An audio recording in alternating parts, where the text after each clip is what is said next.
Hello and welcome to Camp Xtras.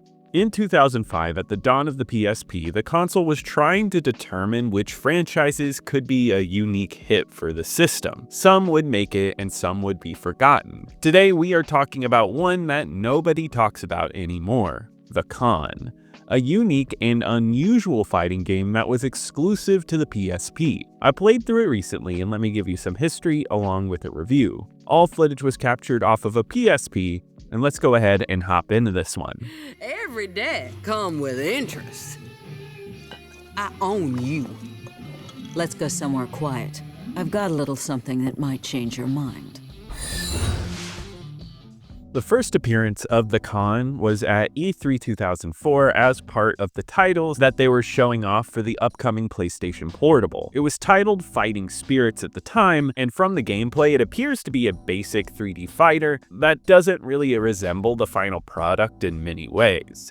The game wasn't mentioned again until 2005, where it was showcased at E3 2005 with a new coat of paint and a new title, The Con. It was to be developed by Japanese developer Think and Feel Incorporated, which this was their first game. It would also be published by Sony as a PSP exclusive. There isn't a lot of information available about this company, although they have gone on to develop more games. Yet when that game was shown off, it seemed like a breath of fresh air for places like IGN and Game Informer, who seemed to agree that the console needed more fighters. The central selling point, though, would be in its name. The game would be all about betting on your fighters, either for or against them. In previews for magazines, that would be the idea that most people would get behind. The concept was there and outlets seemed intrigued, but nobody would grant interviews with the developers in many major publications, although it did receive many previews stating that it was an anticipated title. The Con would release in North America on October 18, 2005.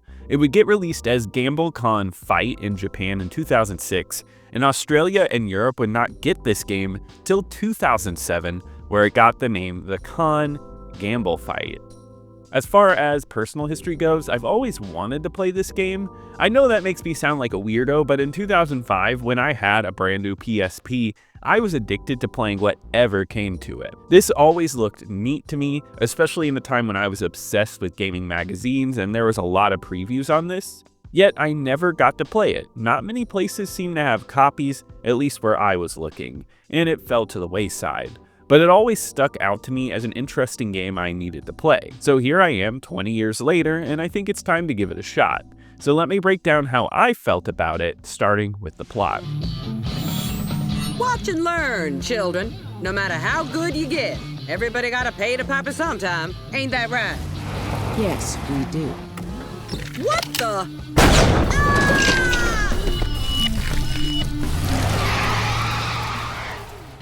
The plot in this game is extremely loose and not a major part of the experience, though in some weird way, in this game it's a detriment. It's something I'll get into later, but this game has one core gameplay style and it can get a bit monotonous. And I think that isn't helped by the fact that there's no true through line for the plot. So the way it's set up is that you have recently gotten out of prison and you're introduced to underground fighting.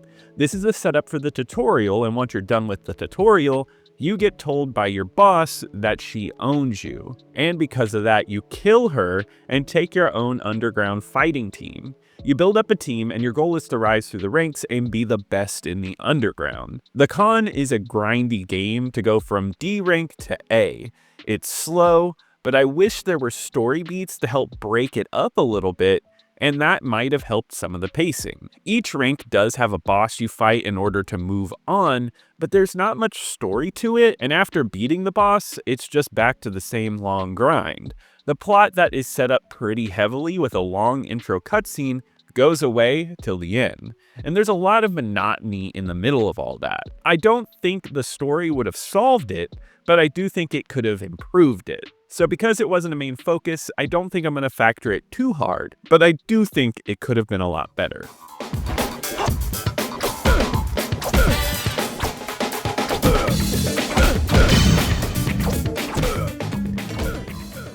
As far as the concept goes for the Con, it has a ton of great ideas. It honestly is a bit overwhelming at first with all of the mechanics boiled down into it, and it's given to you right at the beginning.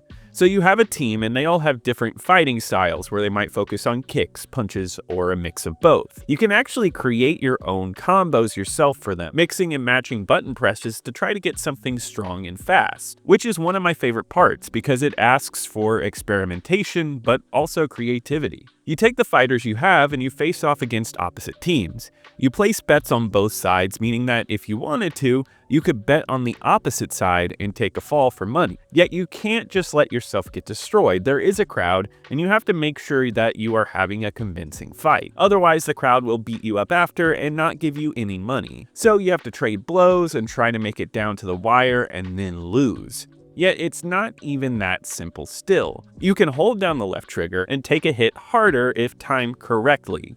You can also hold the same button and hit enemies to make them take less damage. You can place bets in the middle of fights, having them timed. So you can bet on yourself, but since it won't go in for 20 seconds, you can get beat up and raise the odds on yourself, so when your money goes in late, you'll make more by winning. Yet you'll have less health, so it's a risk-reward system. Those are the main mechanics of the fighting, and I love the ideas here. When I was running through this game's first section, I really loved it. It's strategic and a bit hard. You have to plan ahead, and there were times where I took too many hits or dealt too many and ended up losing my money. It's a game not exactly about winning, but about making the most cash. There was obviously a lot of thought put into the idea of running a fight con, and I have to say it's admirable. I think the ideas work well too. They play well into the game, and it's never broken or anything. It continues to be strategic and hard because you need to win some games in order to gain respect and level up. But you also need money to level up. It's always got you thinking about what the next steps are, and I love that. The actual fighting system, though, takes some getting used to, but I do think it's fun. You don't move your characters on the stage. It's sort of like Punch-Out, where you're always going to be in hitting distance. So all you have to do is hit with the 4 face buttons, you can block, and also you can dodge out of the way with the D-pad. It's simple, but I like this style. I think this game does it well, it controls accurately, and all of the fighting styles do give a little bit of variety. Though I will say that one element of this game starts to break down the fun here. The con is a grindy game. Your goal is to make a ton of money and rise to the top. Yet the goals you have to reach versus what you get are minimal. You have to do these similar fights with the same fighters over and over, which is normal for a fighting game, but the progression feels so slow that it ends up getting tiring. Ideas that were once fresh become tedious because you have to power through fight after fight with no variety or change. That's when the simplistic fighting starts to become noticeably weaker and far too simple. I do like the system for the game, and I think the core is enough for me to say that I enjoyed it, but it's not a game that you could just sit and play for hours. It's going to take long, grindy hours, and the progression you get is so slow that it becomes disheartening. All the planning of losing and winning starts to feel monotonous, so the gameplay seems tailored to picking up and playing a little and then stopping. But even then, I still find that doing this would take far too long for you to make this game worth beating. The gameplay is good, and there's even more elements like unlockable costumes and how you level up your character's stats between fights. Enough is here for me to say that I did like the gameplay, but it's not a game I love. If it had a bit more variety or a tighter progression, it could have been addictive in the gameplay department.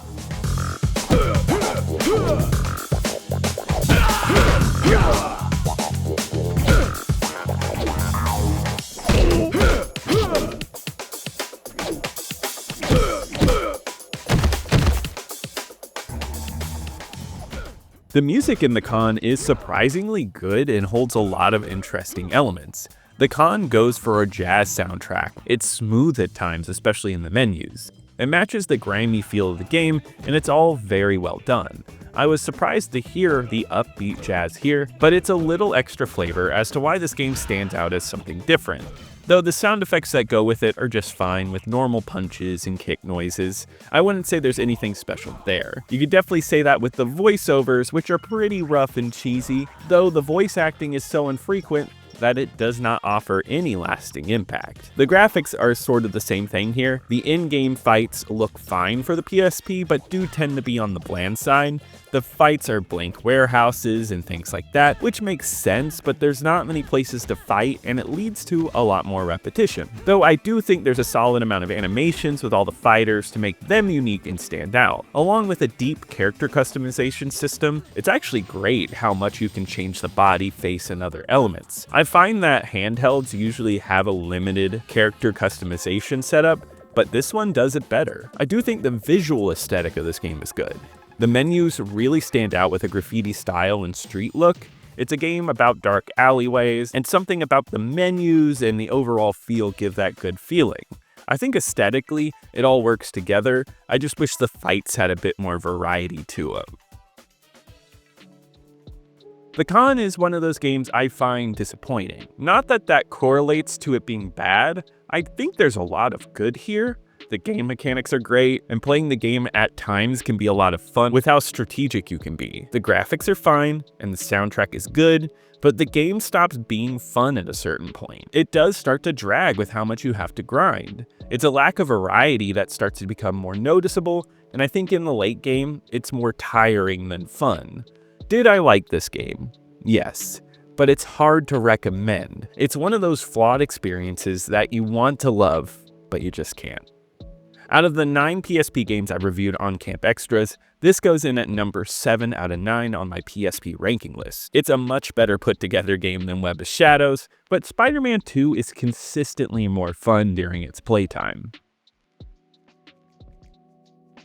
The Con came out to a 63 on Metacritic, meaning it got average to mixed reviews. IGN gave it a 6.2, saying that the combo system was unsatisfying. GameSpot gave it a 6.8, saying they liked the betting system, but the fighting system was weak. The official PlayStation magazine gave it a 5, saying the graphics were bad, and the fighting system was weak, and the game overall was bland. Though some did love it, like Game Informer, which gave it an 8, saying that the fighting system was the most fun they had in a while. The game itself didn't seem to have much life after its release, with around 20,000 copies sold according to VG charts. There was no place where I could find that a sequel was planned, and this game seems to have disappeared over time. Unlike the developers who would go on to make a ton more Japanese-only games and a few portable Square Enix games, the Con is just another weird oddity on the PSP. No one talks about this one from what I've seen. On Backblogged, it holds a 2.4 average with only over 25 plays. There's one negative review, and that's it. Just another forgotten game that has an idea that I think it's cool, but I think it's understandable why it never quite caught on. But that does wrap it up for today. If you enjoyed this video, please leave a like, it helps me on the algorithm. Subscribe to keep up with more retro content, and be sure to check out my main channel, Camp Xbox, for retro Xbox content. And I'll see you here next time at Camp Xtras.